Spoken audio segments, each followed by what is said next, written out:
My name is Madison, and I'm 35 years old.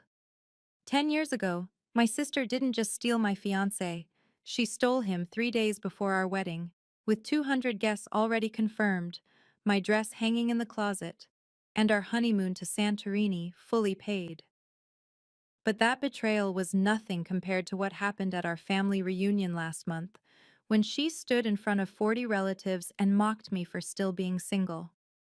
What she didn't know was that the quiet man sitting in the black car outside was about to change everything, and her husband's career was about to end with a single document. Before I share what happened that night, please take a moment to like and subscribe, but only if you genuinely connect with stories about family betrayal and the patient power of karma. I'm curious where you're watching from. Drop your location and local time in the comments below. I love seeing how far these stories travel. Now let me take you back to that evening when everything finally came full circle. The Rosewood restaurant had been Mom's choice. Private dining room, crystal chandeliers, the works. 40 family members gathered for what she called a celebration of family bonds. I almost laughed at the irony. I'd deliberately chosen the corner seat, the one partially hidden by the flower arrangement. Not hiding exactly, just strategic positioning. My phone buzzed with a text. ETA 45 minutes. Are you sure about this? I typed back, trust me, then slipped my wedding ring off and into my purse. We'd agreed, no reveals until the perfect moment. The doors swept open at exactly 7:15. Sophia entered like she was walking a red carpet, Richard trailing behind her in his overpriced suit. She'd spent a fortune on that dress. I recognized the designer immediately. The same designer who'd made my wedding dress, actually. The one still hanging in storage. Madison! Her voice carried across the room, ensuring everyone noticed her greeting me. Oh my goodness, you came! I wasn't sure you would. 40 pairs of eyes swiveled between us. The family telegraph had been working overtime for the past decade. Everyone knew the story. Poor Madison, left at the altar. Lucky Sophia, swept off her feet by true love. Richard couldn't meet my eyes. 10 years, and he still couldn't look at me directly. His hair was thinning. I noticed that with a detached sort of satisfaction. The stress of his company's recent troubles, perhaps? He didn't know I knew about those troubles. He didn't know I knew a lot of things. Of course I came, I said, voice steady. Family is family.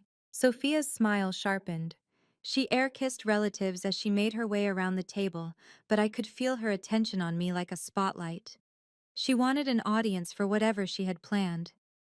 The seating arrangement wasn't accidental. She'd placed herself directly across from me with the best lighting, the perfect angle for everyone to see us both. Richard sat beside her, fidgeting with his water glass.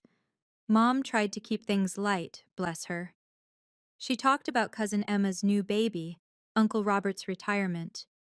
But I could see Sophia getting impatient. She hadn't orchestrated this reunion just for small talk. My phone buzzed again.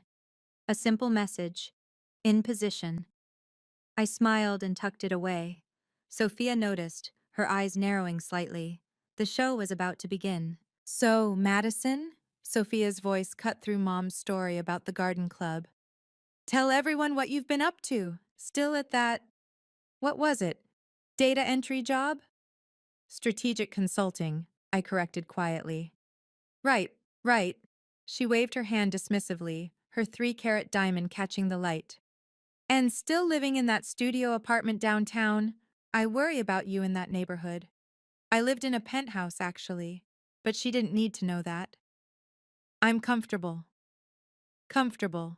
She repeated the word like it tasted bitter. Well, I suppose that's something. And dating anyone special? Her tone suggested she already knew the answer. The table went quiet. Forks paused midair. This was what they'd been waiting for. The Madison status update served with a side of humiliation. I keep busy, I said. Oh, Madison. Sophia's sigh was theatrical. Still single at 35? Honey, you need to be realistic about your options at this age. The good ones are all taken. She squeezed Richard's arm. He looked like he wanted to disappear into his chair.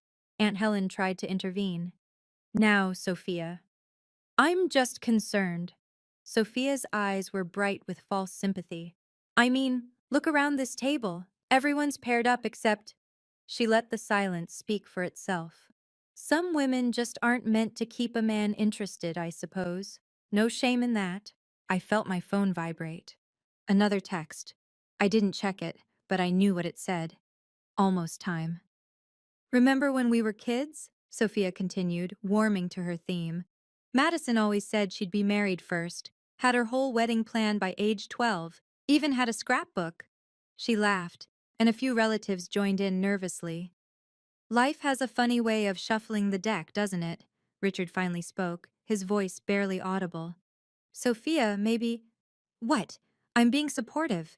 Madison knows I only want the best for her. She turned back to me. Have you tried online dating?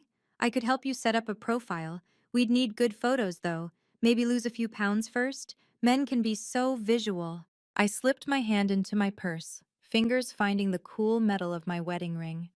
Not yet. The timing had to be perfect. That's kind of you, I said. But unnecessary. Her smile widened.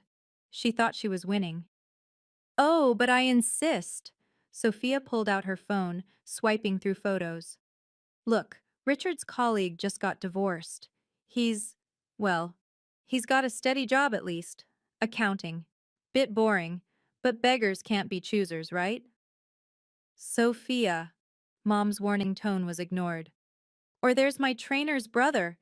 He's 48, 3 kids, bit of a drinking problem, but he's working on it. She showed me a photo of a man who looked like he'd given up somewhere around his second divorce. He owns his own car. The relatives shifted uncomfortably. Cousin Janet whispered something to her husband. Uncle Pete suddenly found his salad fascinating. That's enough, Richard muttered, but Sophia was on a roll. I'm helping. God knows someone needs to. Madison, sweetie, you can't wait forever. Your eggs are literally expiring as we speak. Maybe you should freeze some? I know a clinic. I said that's unnecessary. My voice stayed level, but I saw Mom grip Dad's hand. Don't be proud. There's no shame in accepting reality. Not everyone gets the fairy tale. She lifted her wine glass, diamond bracelet catching the light. 10 years ago today, actually. Our anniversary's next week. Can you believe it's been a decade? She knew exactly what she was doing. 10 years ago this month, I should have been celebrating my own anniversary. Richard surprised me with a trip to Santorini for our honeymoon, she continued, twisting the knife. Wasn't that spontaneous of him? Santorini, where Richard and I had planned to go. On the tickets I'd bought. With the itinerary I'd spent months planning. Richard's face had turned gray. Sophia, please. What? Oh! She pressed her hand to her chest in mock surprise. Was that? I'm so sorry, Madison. I forgot you'd mentioned wanting to go there someday. How thoughtless of me. My phone lit up with an incoming call. The name on the screen made me smile, though I declined the call. One text. 5 minutes out, legal team with me. Expecting someone? Sophia asked, noticing my expression. Actually, yes. Oh my God, did you actually bring a date? Madison, why didn't you say something? Is he parking? Can he not afford valet? She was practically gleaming with anticipation of fresh prey. I stood slowly, smoothing my dress. Excuse me for just a moment. Time to put on my wedding ring. In the bathroom, I stared at my reflection and let myself remember what the last 10 years had really cost me. After Sophia's betrayal, I'd become the family cautionary tale.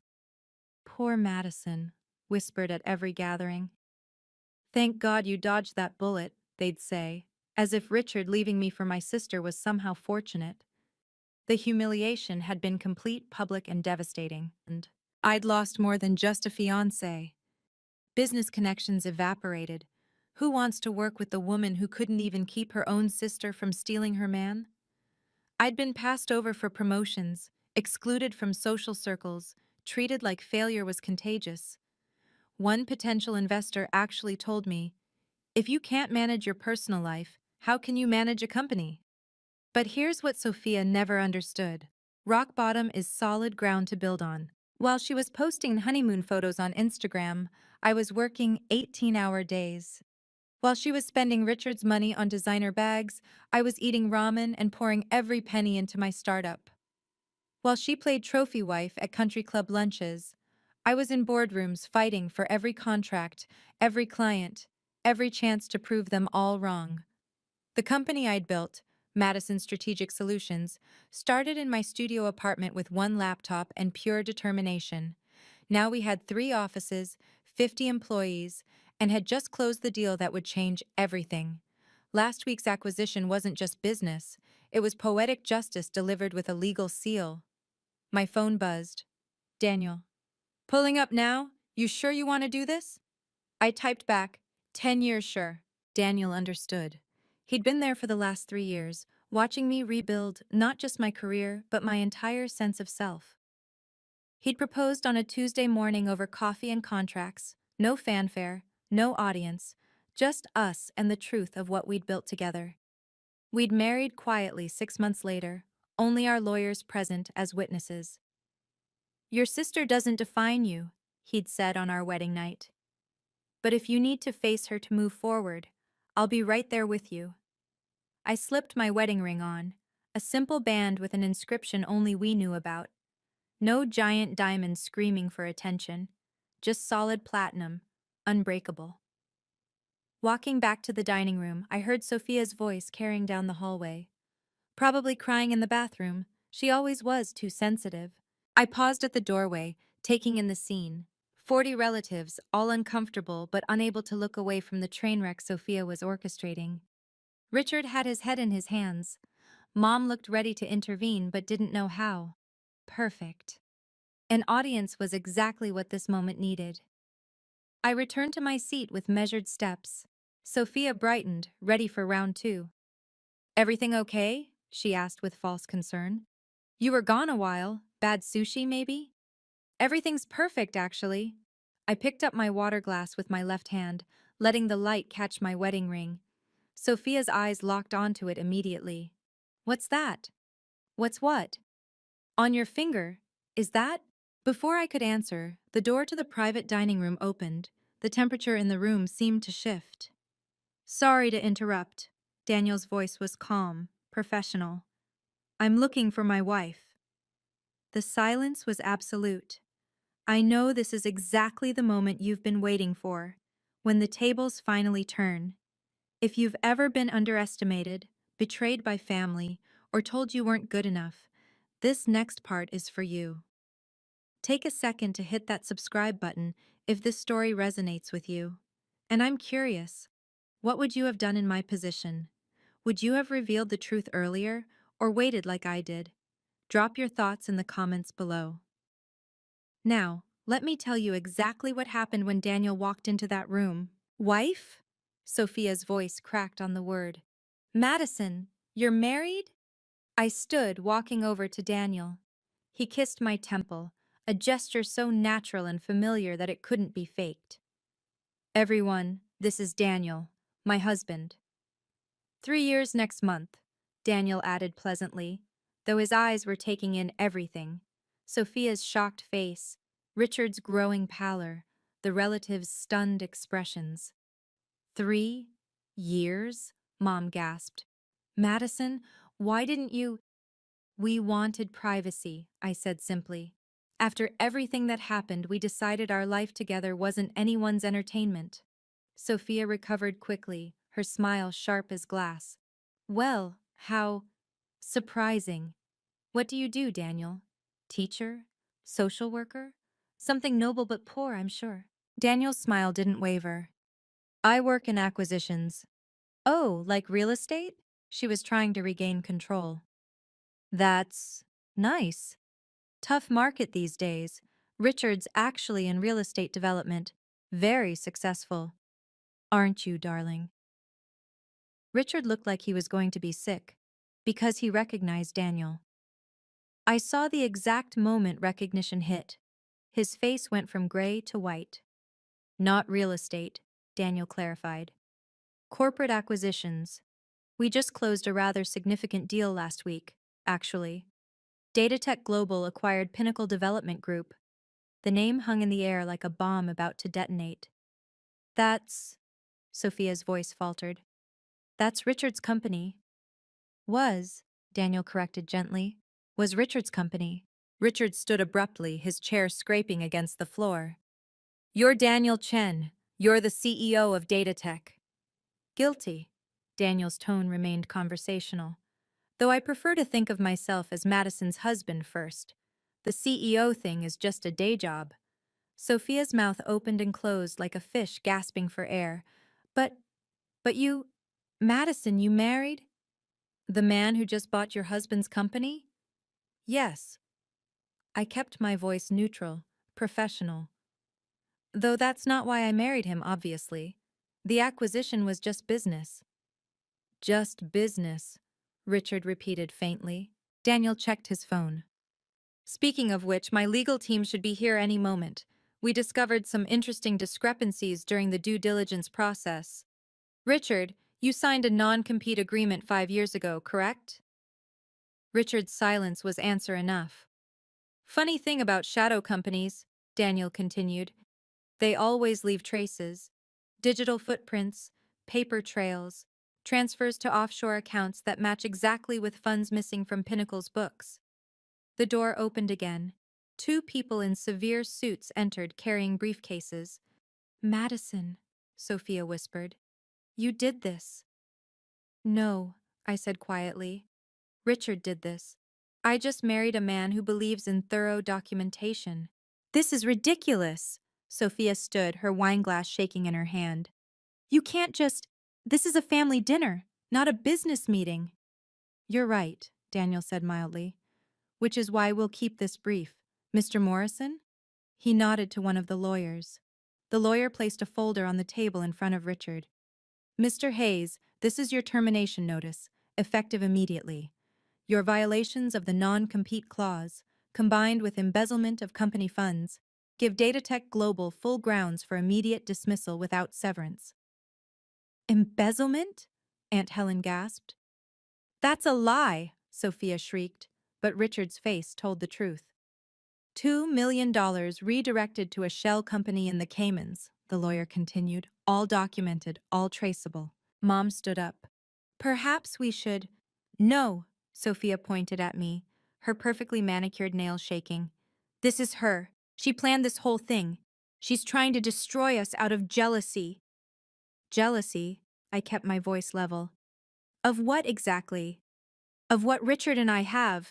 Of our love. You never got over him choosing me. Richard finally spoke, his voice hollow. He didn't choose you, Sophia. You told him Madison was cheating. You showed him fake texts. He stopped, seeming to realize he was destroying his own marriage. The revelation rippled through the room. Mom's hand went to her mouth. Dad's face darkened. You knew? I asked Richard quietly. You knew she lied, and you married her anyway? The money, he whispered. Her trust fund. I needed it for the company. I was going to tell you after you used my sister's money to build your business? I almost felt sorry for Sophia as understanding dawned on her face. So you both betrayed me, I said. You for money, her for... what? The win? Sophia sank into her chair. It wasn't supposed to. You were always Mom's favorite, always the smart one, the responsible one. I just wanted something that was mine. So you took mine. I turned to Daniel. I think we're done here. Almost, he said. Mr. Hayes, you have 24 hours to clean out your office. Security will escort you. Oh, and the company car, the corporate cards, the country club membership, all terminated. You can't. Our house is mortgaged through the company. Sophia's voice was rising toward hysteria. Then I suggest you start packing, Daniel said simply. The room was silent, except for Sophia's ragged breathing. There's one more thing, I said, reaching into my purse. Since we're clearing the air. I pulled out a business card and slid it across the table to Sophia. She picked it up with trembling fingers. Madison Chen, CEO and founder, Madison Strategic Solutions, she read aloud. What is this? My company. The one I built while you were playing house with stolen goods. I kept my voice conversational. We specialize in helping businesses identify vulnerabilities, inefficiencies, fraud. Understanding dawned in Richard's eyes. You're the consultant, the one who flagged our accounts for audit. Datatech hired us 6 months ago to evaluate potential acquisitions. Imagine my surprise when Pinnacle Development came across my desk. I paused. I recused myself immediately, of course. Conflict of interest. But my team is very thorough. You set us up, Sophia whispered. No. You set yourselves up 10 years ago. I just built something better from the ashes you left behind. Daniel's hand found mine under the table. Madison's company has grown 300% in the last 2 years. We're actually competitors in some markets, though she's beating us in several sectors. You married your competitor? Uncle Pete asked, genuinely curious. I married the woman who challenged me to be better, Daniel corrected. The merger talks between our companies are separate. Madison insisted on independent counsel for that. Merger? Mom finally found her voice. Next quarter, I confirmed. The new entity will be the largest strategic consulting firm on the East Coast. Sophia laughed, but it was bitter, broken. So you win. You got everything. I earned everything, I corrected. While you were spending Richard's money, which was really your trust fund apparently, I was working 100-hour weeks. While you were posting pictures of your perfect life, I was in therapy learning to trust again. While you were mocking me for being single, I was building a marriage based on actual love and respect. Don't pretend you didn't plan this revenge, she spat. 6 months ago, when Pinnacle came up for acquisition, I could have destroyed you both.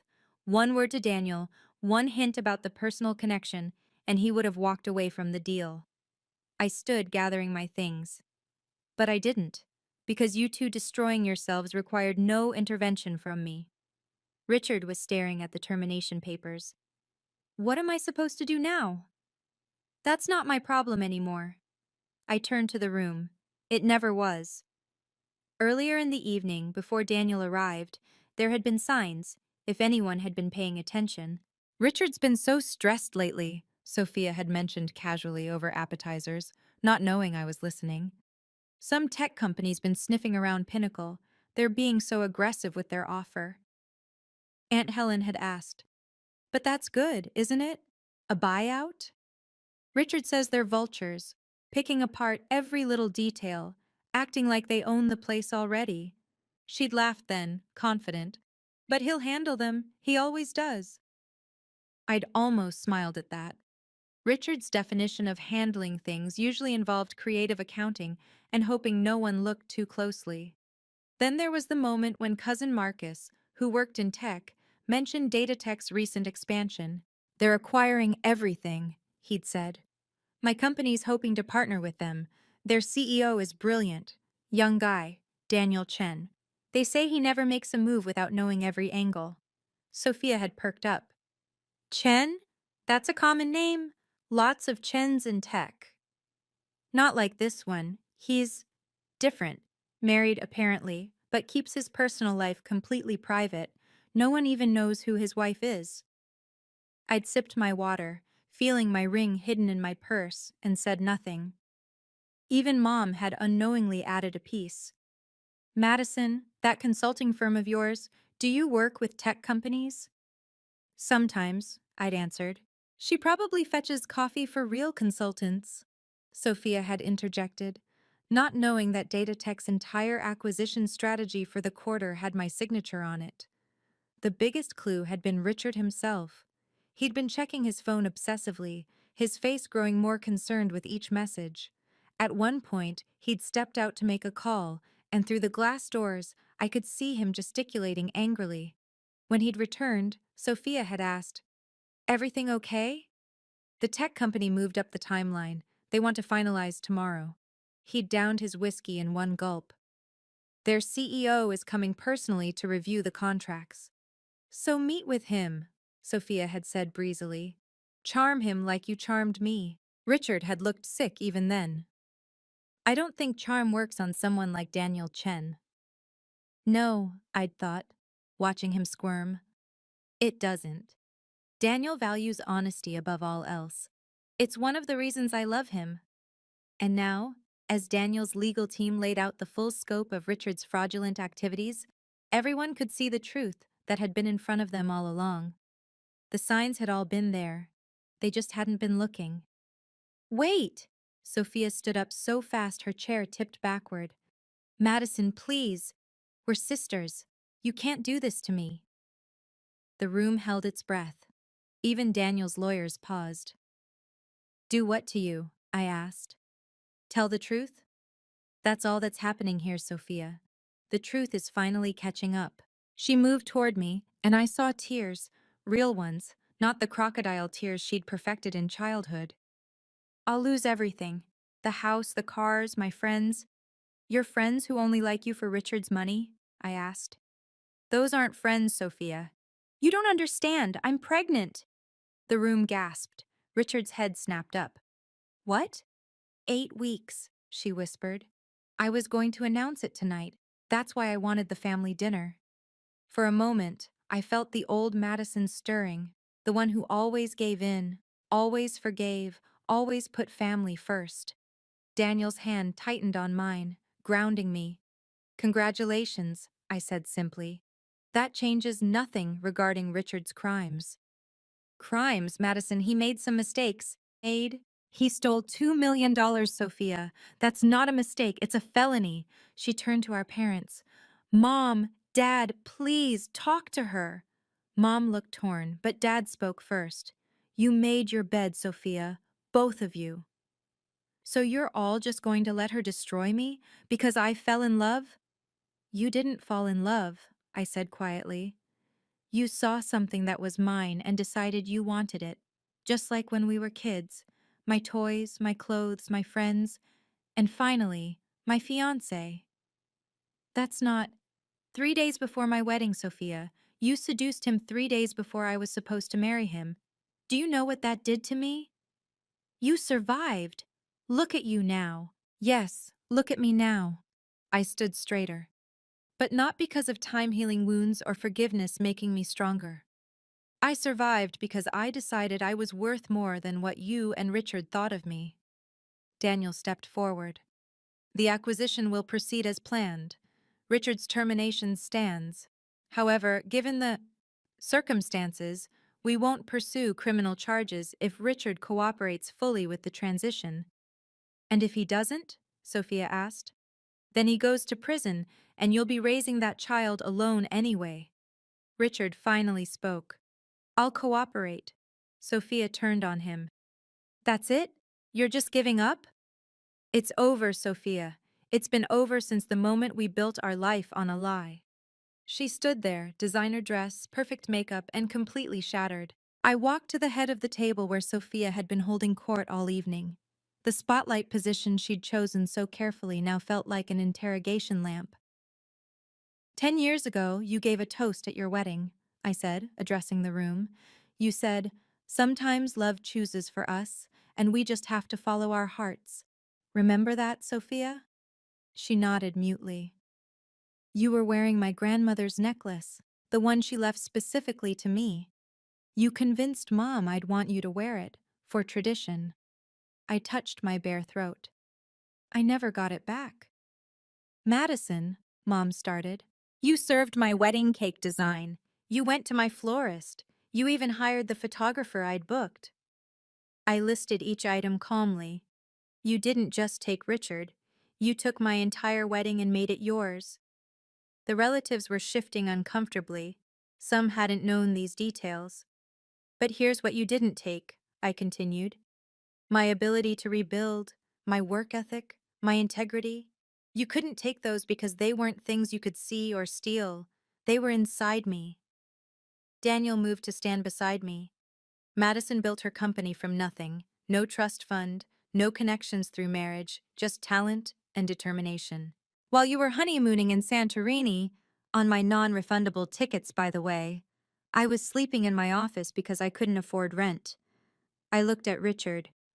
While you were using Sophia's trust fund to build Pinnacle, I was eating ramen and wearing the same suit to every pitch meeting. We didn't know, Richard began. You didn't care, I corrected. You were too busy playing success to notice actual success being built. I pulled out my phone and showed a photo to the room. This is our actual wedding. City Hall. Just us, two witnesses, and a judge. No stolen designs, no drama, no family politics. Just love. It's beautiful, Mom said softly. It's real, I replied. That's the difference. Sophia was crying now, mascara running in black streams. So what happens now? Now? Daniel and I go home to our life. You and Richard figure out yours. And this family, I looked around the table, decides whether it wants to keep enabling toxic behavior or finally set some boundaries. You're cutting us off? Sophia gasped. I'm cutting myself free, I corrected. There's a difference. The room fell silent, the weight of truth finally settling over everyone like dust after an explosion. This is the moment where everything changes, not just for me, but for our entire family dynamic. If you've ever had to stand up to toxic family members or set hard boundaries with people you love, you know how difficult this moment is. What would you do in this situation? Would you help your pregnant sister despite the betrayal, or hold firm to your boundaries? I genuinely want to know your thoughts. Drop them in the comments below. And if this story is resonating with you, please hit that subscribe button. Now, let me tell you how it all ended. Daniel stepped forward, commanding the room's attention with his quiet authority. Before we leave, there's something else everyone should know. He pulled out his phone and showed a photo to the room. This is Madison 3 years ago when we met. She was pitching to my board of directors, the only consultant brave enough to tell us our expansion strategy was flawed. She saved us $40 million that day. You never told me that, I said, surprised. You never asked for credit. That's when I knew you were different. He turned to Sophia and Richard. Your wife, Richard, takes credit for everything, even things she hasn't done. Madison refuses credit even for her victories. This isn't about, Sophia started. It's about character. Daniel cut her off. When I did my due diligence on Pinnacle, I didn't know about the personal connection. Madison had hidden it that well. She could have sabotaged you months ago with one word. She didn't. The lawyer, Mr. Morrison, spoke up. We discovered the connection during final review. Mrs. Chen immediately recused herself and brought in external consultants to verify our findings. Every piece of evidence against Mr. Hayes was found independently. So this wasn't revenge? Aunt Helen asked. Revenge would have been easy, I said. I could have told Daniel who Richard was the moment Pinnacle appeared on our radar. I could have leaked his financial irregularities to the press. I could have done 100 things to destroy them. I didn't. Why? Mom asked. Because I'm not them. I looked at Sophia. I don't need to steal someone else's life to build my own. Daniel pulled out a document. This is Datatech's final offer for Pinnacle. Despite Richard's misconduct, we're honoring the purchase price. The money will go to creditors and investors first, but there should be enough left for you to start over. Modestly. That's generous, Richard managed. It's business. Madison Strategic Solutions will handle the transition. My wife insisted on making sure no employees lose their jobs because of your mistakes. You're saving his employees? Sophia looked stunned. They didn't betray anyone, I said simply. They just went to work every day and did their jobs. Why should they suffer for Richard's choices? The room was processing this new information, that I had the power to destroy them completely but chose not to. Daniel checked his watch. We have dinner reservations. Our real anniversary is tomorrow, 3 years since our first date, when Madison told me I was wrong about everything and then proved it with spreadsheets. That's the most romantic thing I've ever heard, Cousin Janet said, and she wasn't being sarcastic. As we prepared to leave, I had one last thing to say. Oh, Sophia, I paused at the door. There's one more thing. The consultant who flagged Richard's fraud? Her name is Jennifer Walsh. You might remember her. She was my maid of honor. The one you told Richard was trying to break us up. Sophia's face went white. Jennifer? She never forgot how you convinced her not to come to the wedding that never happened, said she'd never forgive herself for believing your lies about me. I smiled slightly. Funny how the universe works. She's Datatech's chief compliance officer now. You planned this, Richard said. But it wasn't an accusation anymore. It was almost admiration. I planned nothing. I just surrounded myself with good people who remember loyalty. I looked at the family. Jennifer found the fraud. Marcus's team verified it. Even cousin Tommy in banking. Remember him, Sophia? The one you said wasn't successful enough to invite to your wedding? He traced the offshore accounts. Tommy raised his glass from across the table. Just doing my job, Madison. All these people, Mom was putting it together. They all helped? They all succeeded, Daniel corrected. Madison has this way of lifting everyone around her. Your forgotten relatives, the ones not pretty enough or rich enough for Sophia's circle, they're all thriving. My company employs 12 family members you two ignored, I added. They're some of my best people. Sophia sank into her chair. You built an empire from the people I threw away. I built a family from the people you deemed unworthy. There's a difference. Mr. Morrison cleared his throat. Mrs. Chen, we need to discuss the transition timeline. Of course. I turned back one last time. Richard, you'll receive the full transition package tomorrow. I've assigned my best team to ensure it's smooth. Despite everything, I don't want to see you fail completely. That child deserves better. Why? Richard asked. Why help us at all? Because success isn't about crushing those who wronged you. It's about becoming someone they could never have imagined you'd be. I took Daniel's hand. And I became that person not because of what you did to me, but in spite of it. As we walked toward the door, I heard Dad speak for the second time that evening. Sophia Richard, his voice was firm, you owe Madison an apology, a real one. Sophia stood wobbly on her heels. Madison, Save it, I said, not unkindly. Apologies now would be about making you feel better, not about making amends. When you're ready to apologize because you understand what you did, not because you got caught, you know where to find me. Will you ever forgive us? She whispered. I considered the question. I already have, but forgiveness doesn't mean reconciliation. It just means I'm not carrying your burden anymore. Daniel's legal team efficiently wrapped up the documentation. Richard signed every paper placed in front of him, his hand shaking slightly. The hostile takeover that wasn't hostile, just inevitable. Effective Monday, you'll report to Jennifer Walsh for the transition, Mr. Morrison explained. You have 6 weeks to hand over all projects and client relationships. Your replacement has already been selected from within, promoted from the team you consistently overlooked. Who? Richard asked weakly. Patricia Nguyen, the junior developer you passed over for promotion 5 times. I knew Patricia. She'd applied to my company last year, but I'd encouraged her to stay at Pinnacle knowing this was coming. She deserved to take Richard's office, not just find a new job.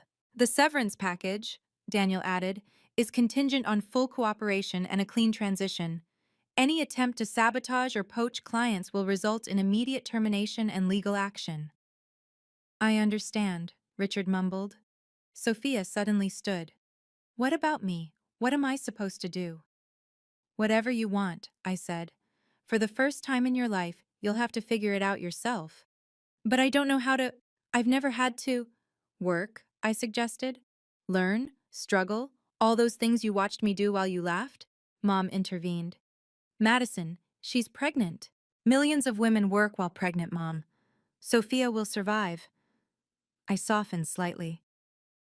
There's a program through Datatech for displaced families. Career counseling, job placement, temporary housing assistance. It's not luxury, but it's support. You'd help us? Sophia asked. The program would help you. It's available to all employees affected by acquisitions. I pulled out a card. Contact this number. Tell them Madison Chen referred you. She took the card with shaking fingers. This is really happening. Yes. The room watched as the reality sank in. The golden couple was tarnished beyond repair.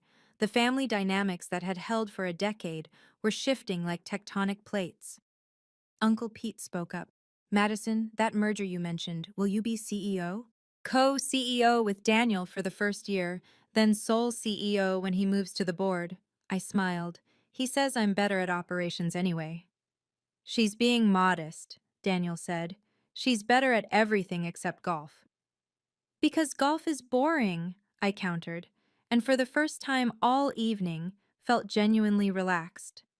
So you'll be running a $1 billion company? Aunt Helen asked. 2 billion after the merger, Daniel corrected.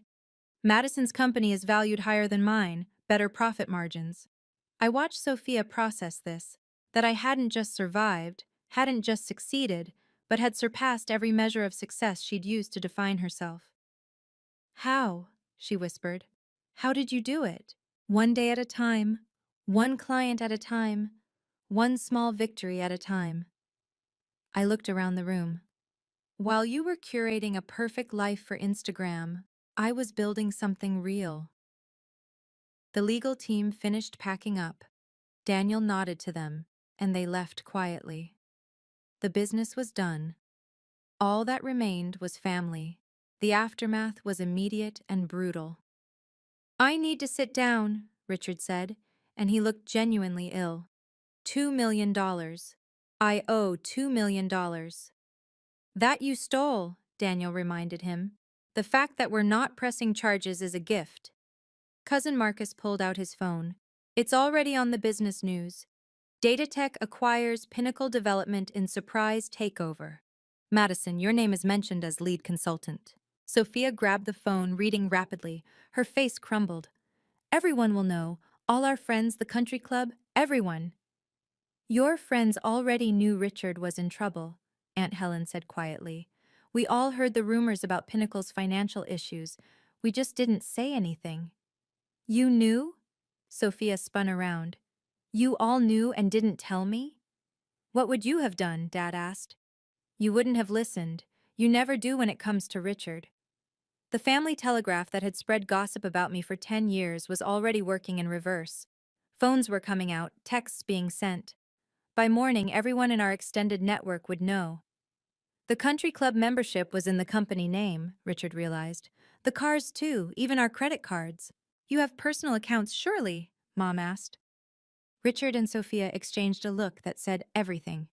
We lived off the corporate accounts, Sophia admitted. Richard said it was tax efficient.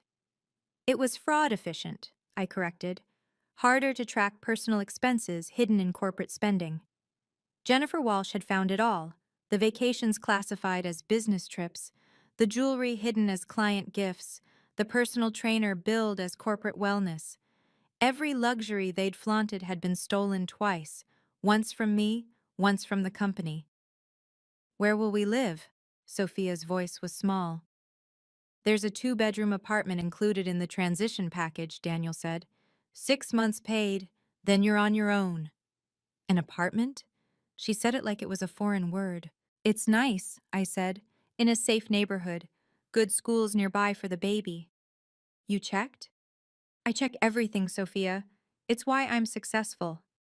Tommy spoke up from his corner.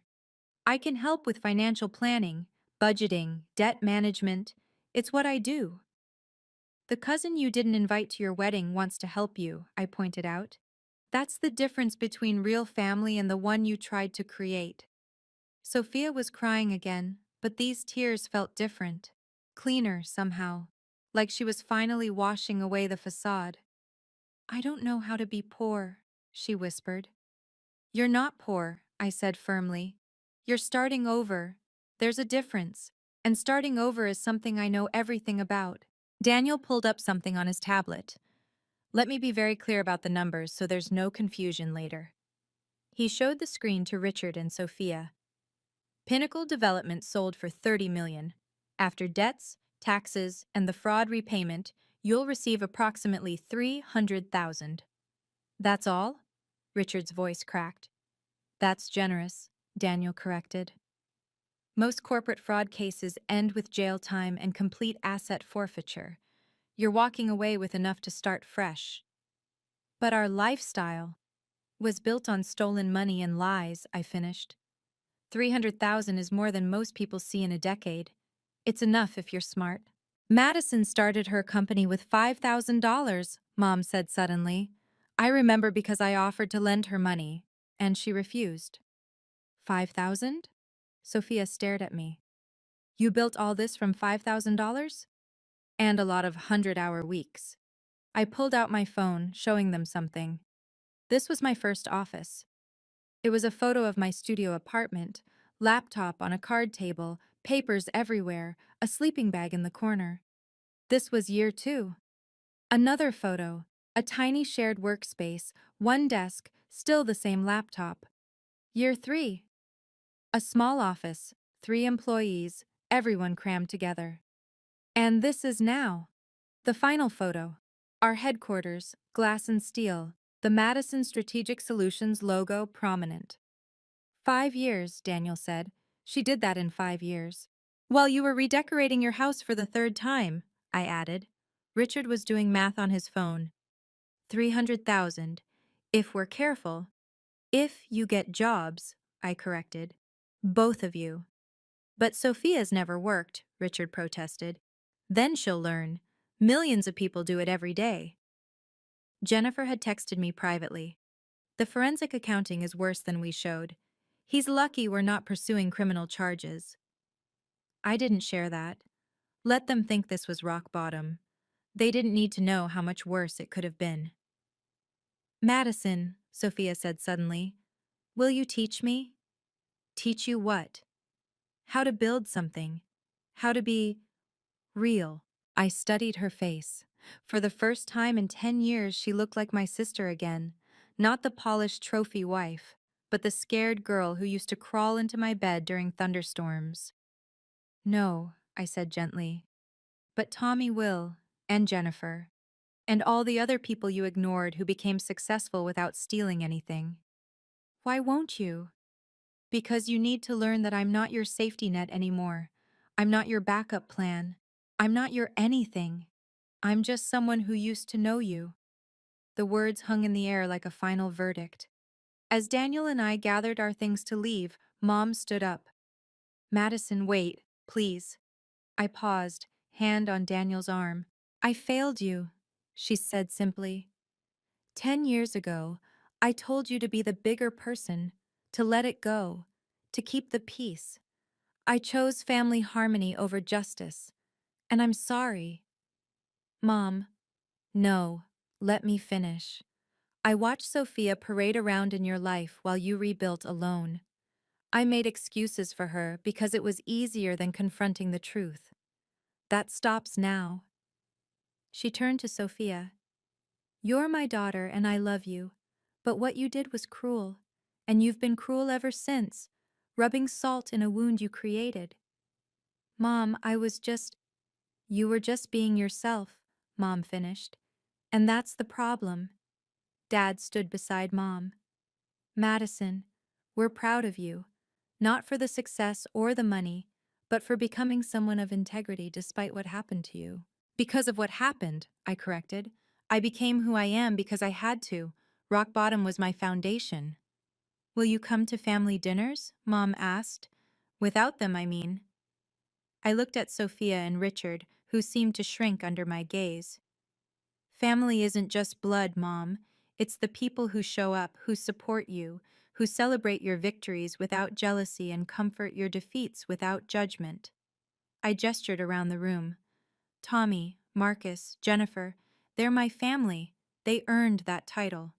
And us? Dad asked. You're my parents. I love you. But rebuilding our relationship will take time and effort. Real effort.